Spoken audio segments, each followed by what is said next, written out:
So the Philadelphia Eagles announced today that LeSean McCoy will be signing a one-day deal with them tomorrow and then retiring from the NFL. McCoy's been playing in the NFL for 12 years, not counting this season, and he's a very interesting Hall of Fame case. I'm just going to read through some of the main points with you. First off, just from a Philadelphia perspective, he's the franchise's all-time leading in rushing yards with 6,792.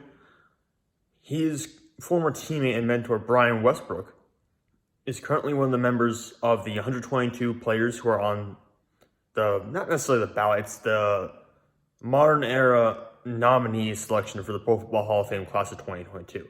Again, there are currently 122 of those players. Brian Westbrook is one of them. I think it's fairly safe to say McCoy's had a better career than Brian Westbrook to this point. So if Brian Westbrook can get there, McCoy can at least get into that first category of a nominee. It's worth pointing out that the system the Hall of Fame uses, they break it down from get that first list, which is 130 nominees last year, 122 this year. And then you break it down to a point where you have a 49-person committee that whittles it down to 25 semifinalists. That will come out, I think, November, and then down to 15 semifinalists in January. And then, of course, you get your Hall of Fame group from there, which is usually, I think, is anywhere between 4 to 8 people get into the Hall of Fame, 4 to 8 nominees, usually 5 modern era nominees as players. So it's a very limited group. You start off with a very large category and you work your way down. Now, where McCoy will probably start off with this selection, he's obviously going to get into that top 122 at some point. I don't think he'll have to wait at all. I think he'll go right in as soon as he retires. Because Steven Jackson's also in that top 122 right now. And I think McCoy probably had a better career than Steven Jackson, even if Jackson's maybe more consistent year to year than McCoy. So that's going to be interesting, but I think he can start there. I think it's not stretched at all to say he'll immediately walk into that. Let's really quickly just rehash his career totals so you can get an idea where he ranks in terms of production, just pure production on all-time players. He has 2,457 carries, which is 26th all-time. It's actually 4 more carries than Marshawn Lynch. He's 22nd all-time in rushing yards with 11,102. He's 28th in rushing touchdowns with 73, tied for that spot. And he's 26th in yards from scrimmage with 15,000. So again, 26th in yards from scrimmage with 15,000 exactly. Now, interesting stat here, McCoy's one of 26 players with 15,000 or more yards from scrimmage. Of that group, 18 are in the Hall of Fame. Those 8 that aren't, Tiki Barber, Warwick Dunn, Frank Gore, Larry Fitzgerald, Steven Jackson, Adrian Peterson, Steve Smith Sr., and LeSean McCoy. So from that group, Barber, Warwick Dunn, and Steven Jackson are the only ones, I believe, right now who have gone through a full voting cycle for the Hall of Fame and not gotten in. Steve Smith Sr. is eligible for the first time this year. And, of course, the other guys being Gore, Peterson, Fitzgerald, McCoy. They entered this season, not retired. Of course, they might retire during the span of this year. But as of right now, McCoy's the only one in that group retired, although they all are without teams currently. And in that group of Barber, Dunn, and Steven Jackson, I can fairly comfortably say that Steven Jackson and Warwick Dunn probably won't be in the Hall of Fame. Jackson is on that cut for that top 122 right now. Warwick Dunn, who was in the top 130 last year, on the initial list of nominees, is not back this year, surprisingly. So Steven Jackson's on that list. Tiki Barber's on that list. Tiki Barber obviously had a great late career push, but kind of toss up there with him. Lots of fumbles. Doesn't have a high number of rushing touchdowns. Doesn't have a ton of all-pro selections. He ticked a lot of people off with some of the things he did during that time in the NFL. But anyways, just to give you a little bit of an idea where he stands right now, this next stat kind of encapsulates his entire Hall of Fame debate perfectly for LeSean McCoy. There are only 5 running backs ahead of McCoy on the all-time rushing list that are not in the Pro Football Hall of Fame. I think I should have written down, I don't have it right here, but I think it's like Adrian Peterson, Warwick Dunn, Frank Gore, and I forget who the other guys are. However, I think Steven Jackson might be one of them. I think Steven Jackson is one of them. However, the 11 running backs, so the five ahead of him on the rushing list are not in the Hall of Fame.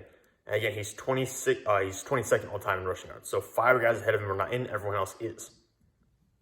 And that's counting Frank Gore and Adrian Peterson, who haven't even been eligible yet. However, the 11 running backs immediately behind LeSean McCoy on the all-time rushing list are not in the Hall of Fame. So he's very much in the middle of being, is he a Hall of Fame guy or is he a Hall of Very Good player? It's kind of back and forth here.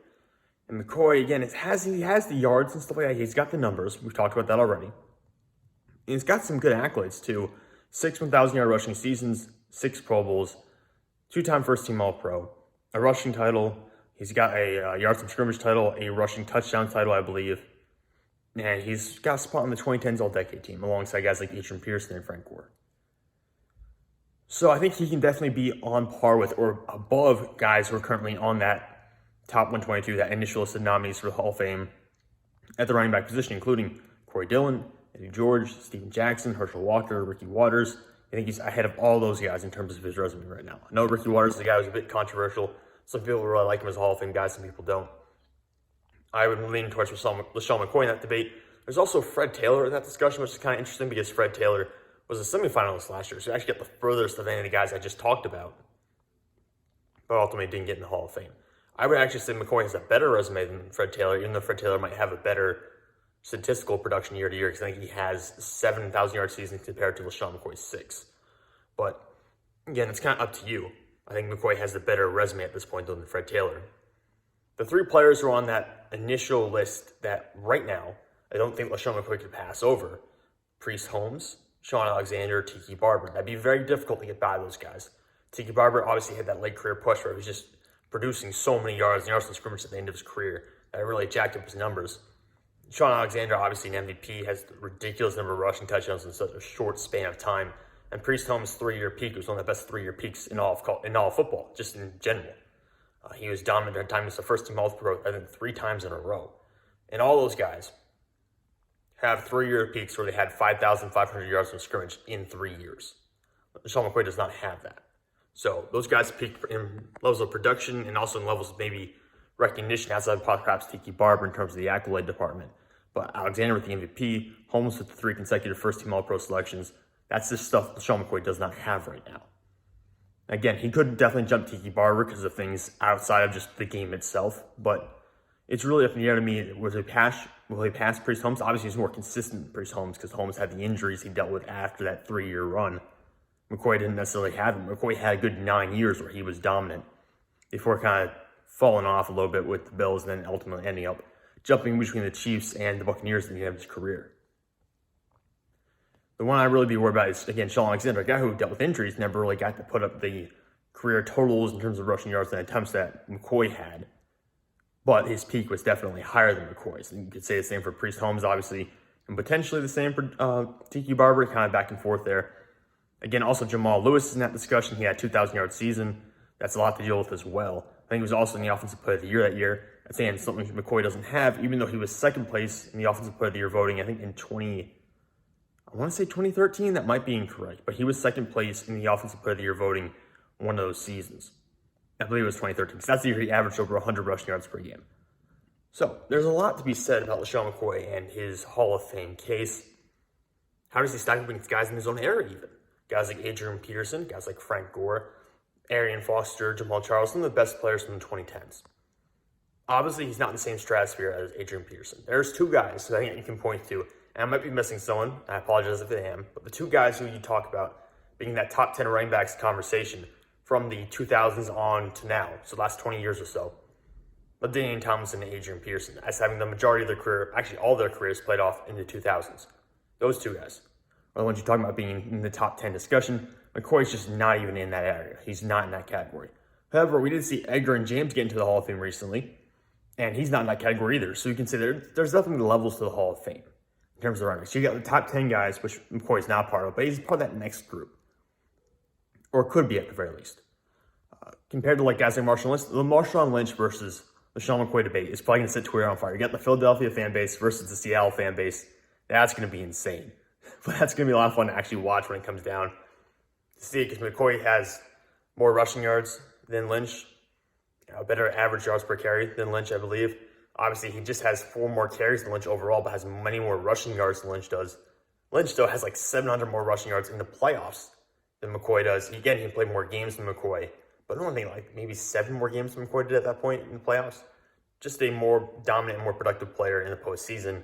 And again, he did have more opportunities to produce in that level, but there's levels. There's different categories to go into. Also, McCoy has Beastquake, which is so iconic, Beastquake 2. He's got a lot of stuff like that that is really hard to box up in terms of just numbers.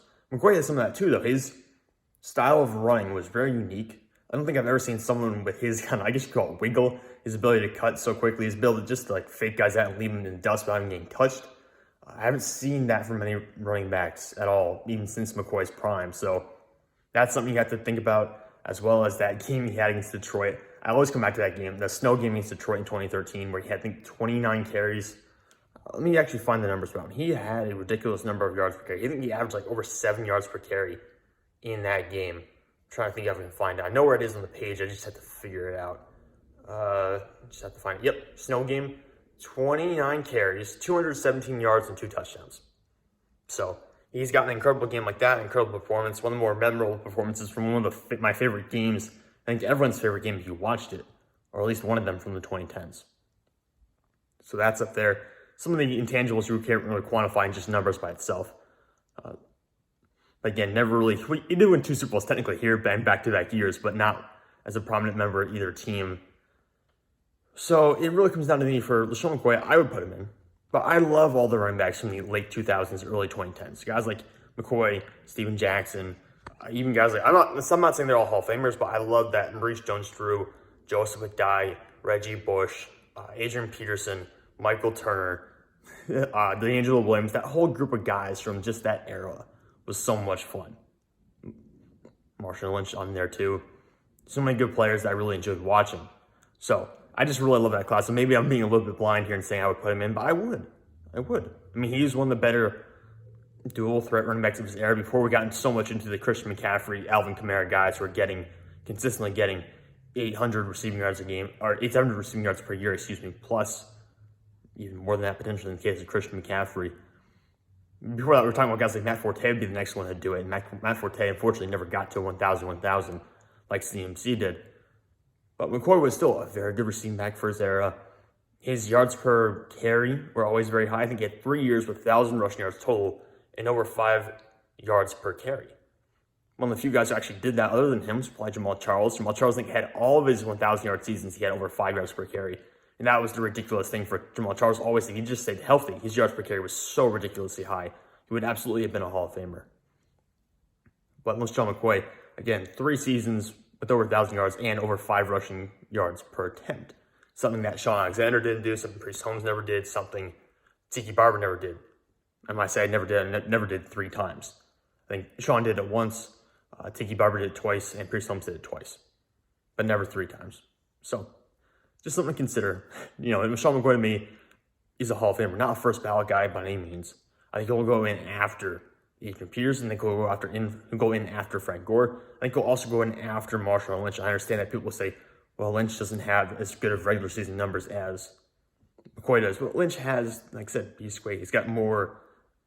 He just has more in terms of like the intangibles, things you can't measure. Not from a talent perspective, but from a career history, legacy perspective, he does. Also, being that engine on a Super Bowl winning team helps out quite a bit. So I think McCoy will have to wait for Adrian Peterson. I think he'll have to wait for Frank Gore. I think he'll have to wait for Marshawn Lynch. But eventually, I do see a way he gets in. And I think Gore and Lynch getting in actually helps out McCoy quite a bit because those guys are not tier 1 running backs in terms of the Hall of Fame. Gore has to get in. Gore doesn't have a first-team All-Pro selection in his career. I think he's got 5 Pro Bowls and 1 second-team All-Pro selection. But the rushing leader charts, the top 3 have been stagnant for so long until Frank Gore comes along, and he's now more rushing yards than Barry Sanders. The only 2 with more than him are Walter Payton and Emmitt Smith. He's one of 3 running backs with 16,000 rushing yards or more. That has to go in the Hall of Fame. He has to go in. And it's not really a case to me of whether or not he has the accolades or not, because he's got the yards that are just so ridiculously high. And again, his peak is probably not, Frank Gore's peak, realistically, probably not as high as LeSean McCoy's. At least the numbers say so.